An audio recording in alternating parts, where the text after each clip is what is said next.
नमस्कार मंडळी. आता एक दिवस बाकी आहे. घरातली सगळी कामं झालेत, अरेंजमेंट सगळे झालेत. फक्त राहिले ते डेकोरेशन्स. ते आम्ही आज रात्री करणार आहोत. त्याआधी म्हटलं चला आपल्याकडे आता लक्ष द्यावं थोडंसं.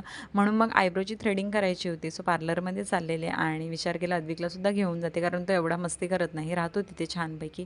पण त्याचा काय बाय बाय थांबतच नव्हता. त्याचं असं की तो एक्सायटेड होता, कारण तो बाहेर चाललेला आणि आई-बाबा घरात होते, म्हणून तो आई-बाबांना सारखा बाय बाय करत होता.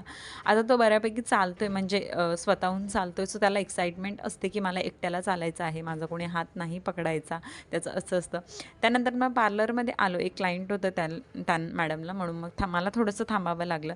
आणि अद्विकचं इकडे बाप्पाची फ्रेम बघून बाप्पा बाप्पा हा जप चालू झालेला.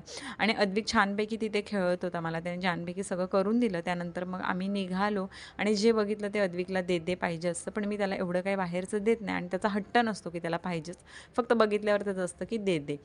त्यानंतर मग ना घरी आलो आणि ना वातावरण आता 2-3 दिवस फार छान होते. म्हणजे पाऊस थांबला आहे, जरासा ऊन येतो आहे, कपडे वगैरे सुकले जात आहेत आणि बरं वाटतं आहे. मी तर म्हणते आमचे गणपती होईपर्यंत खरंच पाऊस पडू नये, कारण मग ना ते चिकचिक सगळं ओलं चिंब ते बरं नाही वाटत. असं ऊन असलं की सगळं सुटसुटीत आणि चांगलं वाटतं.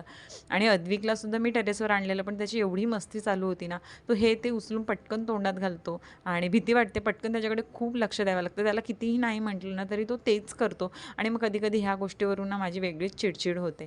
त्यानंतर मग ना हे अशी वॉल आमची ना मॉइश्चरमुळे खराब झाली आहे. म्हणजे त्याला ना असं फंगस लागला आहे व्हाईट. मग आमच्याकडे कलर होता एक्स्ट्रा सेम, म्हणून म्हटलं चला ते हाईड करून घ्यावं आणि यांनासुद्धा सरप्राईज द्यावं. कारण हेच बोलत होते की आज रात्री आल्यावर मी हे वॉलचं कव्हर करून घेईन, पण मी बोलले माझ्याकडे वेळ आहे तर मीच करते आणि ते झालं. त्यानंतर मग थोड्याशा गोष्टी टीव्ही युनिटच्या इकडे-तिकडे शफल केल्या आणि हे मनी प्लांट ना माझं छान ग्रो झालं मी जे दुसऱ्या पॉटमध्ये लावलेलं. सो मी ते इकडे ठेवलं. छान डेकोरेटिव्ह वाटत होतं. थोड्याशा गोष्टी शफल केल्या ना, की छान वाटतं घर. हे रात्री आले आणि ह्यांनी बघितलं की मी ते वॉल पूर्ण व्यवस्थित केली आहे. सो यांना बरं वाटलं आणि ह्यांनी मला पाणीपुरीची ट्रीट दिली. सो मस्त पाणीपुरी एन्जॉय केली. सो चलो बाय. भेटूया नेक्स्ट व्लॉगमध्ये.